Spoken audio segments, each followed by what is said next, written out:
पौलमीचं नाव सुद्धा घेऊ नका तुम्ही. तिला तर मी इकडनं घेऊन जाणारच आहे,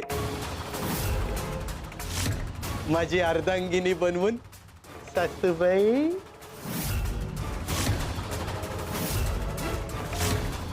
तू स्वतःहून आमच्या लग्नासाठी तयार होशील राधाबाई. सासूबाई, आता आलोच आहे तर व्याजाची रक्कम तर न्यायलाच हवी ना. पण नसेल तर त्याच्या बदल्यात काहीतरी न्यावंच लागेल. रिकाम्या हाताने कसं परत जाऊ मी? जा आणि घरात जेवढं अन्नधान्य आहे ना ते घेऊन या. जा. असं नका करू. अहो, अन्नधान्य नेलात तर आम्ही काय खाणार? आम्ही उपाशी मरू ना.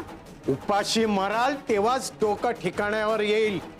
हे बघा, तुम्ही आम्हाला फसवून आमच्याकडनं जास्त कर्जाची रक्कम वसूल करताय हे तुम्हाला पण माहितीये. तरी फेडू आम्ही तुमचं कर्ज. थोडी मुदत वाढवून द्या. प्रेमाने बोलला असता तर दिली असती ना मुदत वाढवून. पण आता दया नाही आणि मायाही नाही. जा, घेऊन या सगळं अन्नधान्य. निघा.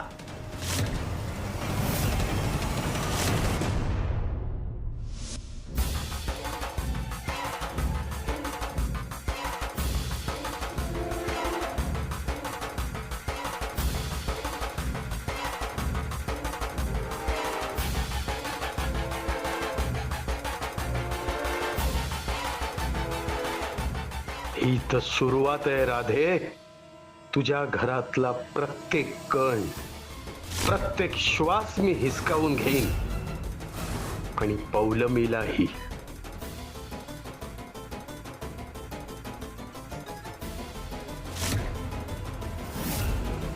आता पुढच्या 4 दिवसात तू स्वतःहून पौलमीचा हात माझ्या हातात देतेस की नाही ते बघ.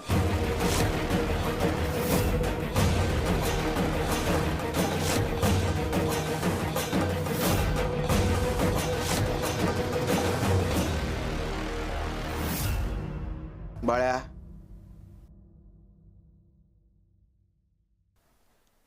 काही लोकांना चंदनात चिखल मिसळण्याची दुर्बुद्धी सुचते, पण त्यांना कळत नाही की आम्ही आमच्या भक्तांचं आयुष्य चंदनाप्रमाणे जपतो. त्यात कोणाला चिखल मिसळू देत नाही. आई, आई दुखतंय. आई, आई, आई,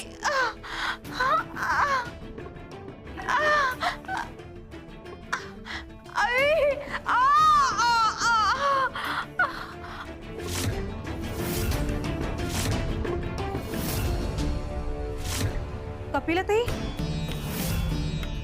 अहो काय होतंय तुम्हाला? आणि इतक्या निर्दयीपणे कोणी मारलं तुम्हाला? कोणाशी भांडण करून आलात तुम्ही? हो कपिलताई, काय झालं तुम्हाला? सांगा ना, नाहीतर स्वामींकडे चला, आपण त्यांना सांगूया. चला.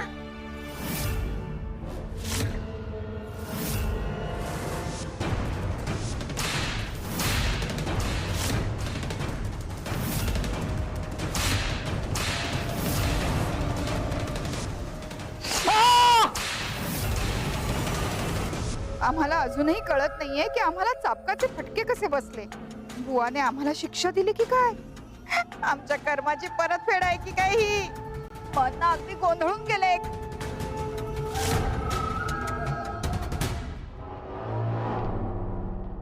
कपिलताई, अहो काय झालं सांगा ना. तुम्हाला काय करायचंय? काय झालं कपिलताई सांगा. हा, काय झालं असेल? माझं दुःख आहे, माझ्या वेदना आहेत. तुम्हाला मध्ये नाकुपची गरज नाही, कळलं? बघितलं गयाताई, यांना त्रास झालाय ना तरी त्यांची सवय काही जात नाही. यांना कितीही शिक्षा दिली तरी त्यांचा हट्ट कायम असतो. माई, अहो काही आत्मी असे असतात ना, त्यांना कितीही शिक्षा द्या पण त्यांच्या सुधारणा काही होत नाही. म्हणजे बघा ना, श्रीकृष्णाने दुर्योधनाला किती समजावलं पण त्याने आपला मार्ग काही सोडला नाही. कपिलाताईंचं सुद्धा असंच आहे. हा गयाताई, तुम्हाला काय म्हणायचंय? म्हणजे मी दुर्योधनासारखी वागते?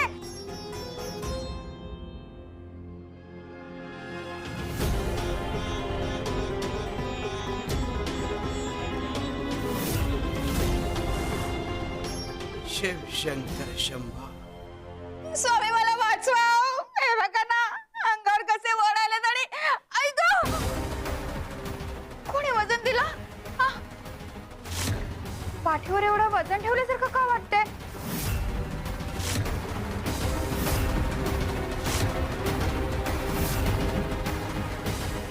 स्वामी, स्वामी. आ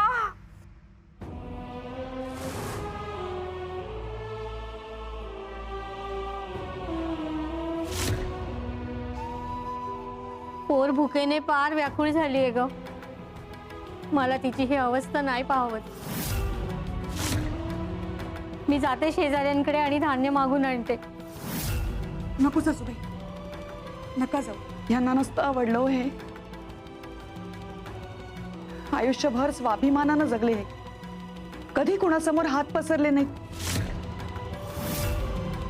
सासूबाई, मी यांचा स्वाभिमान जपणार आहे. आजी, तू नको काळजी करूस.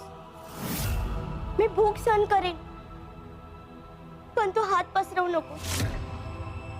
बाळा, सगळं मान्य आहे, पण स्वाभिमानापेक्षा जीव जास्त महत्वाचा नाही का? मी जाते शेजाऱ्यांकडे आणि हात पसरते. मला नाही लाज वाटणार.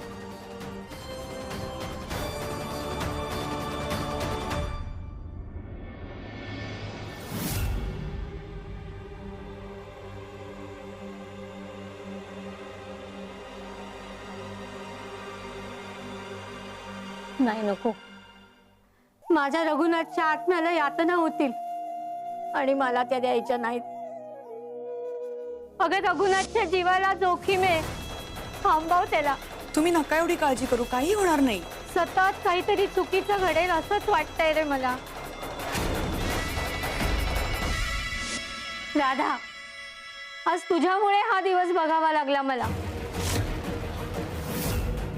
आजपर्यंत आदर्श सून म्हणून मिरवत आले तुला, पण यापुढे अख्ख्या जगाला ओरडून सांगेन, अशी सून कोणालाही नको मिळू दे.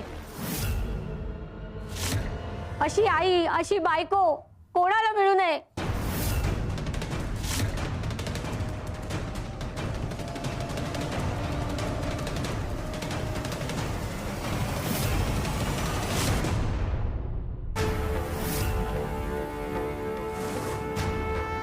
हातून चुका घडून जातात, चुकांचे परिणाम मात्र पाठ सोडत नाही. नियत स्वच्छ आणि भाव शुद्ध असेल तर गुरु परिणामांची तीव्रता कमी करू शकतो. परिणाम मात्र भोगावे लागतात.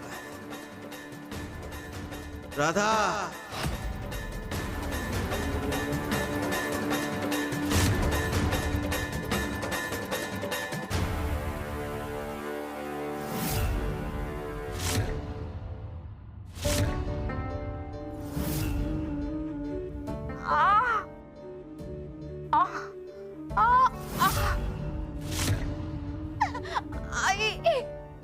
काही नाही हो माई, यांना ना काम करायचं नाहीये म्हणून ही सगळी नाटकं.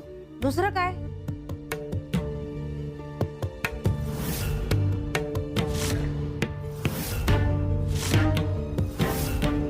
स्वामी, बाजूला वा.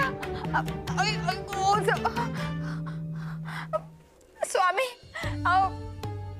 हे फटके आणि पाठीवर अचानकपणे हे ओझ, मला काही कळत नाहीये. मला या वेदनेतून वाचवा स्वामी. किती झालं ना तरी मी तुमची सेवेकरी आहे आणि सच्ची सेवेकरी आहे स्वामी. मला यातून बाहेर काढा. कपिले, हे तू स्वतः ओढवून घेतलायस. हे फक्त पाठीवरचा नाही, आयुष्यावरचा प्रारब्धाचा ओझ आहे, पापांचा ओझ आहे. पापाचं ओझ? पापाचं ओझ कसं स्वामी? मी काही केलं नाही.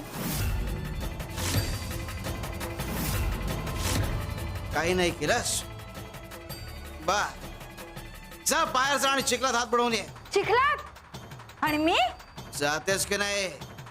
हो हो जाते.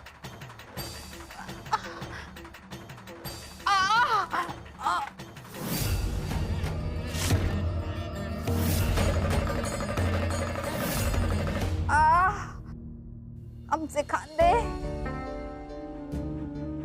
बुवाला काही कामच नाहीयेत. कपिले बाहेर जा आणि चिखलात हात बुडव. आता चिखलात हात घालावेच लागतील आम्हाला. आधीच ओझ या खांद्यांवर.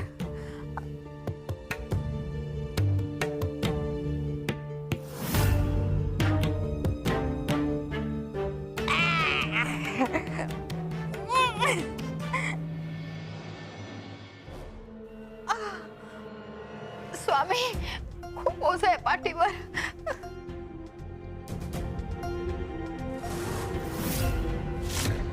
स्वामी अहो मी कितीही चुकले ना तरी तुमची सेवेकरी आहे.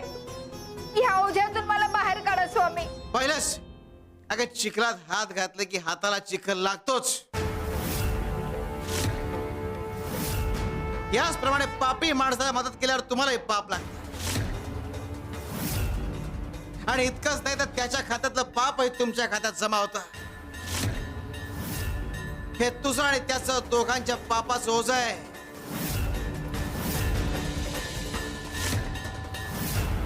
पाप स्वामी मी काय पाप केलं? मी काही पाप नाही केलं. माई मिठाची बरणी घेऊन ये. आणते स्वामी. मिठाची बरणी का?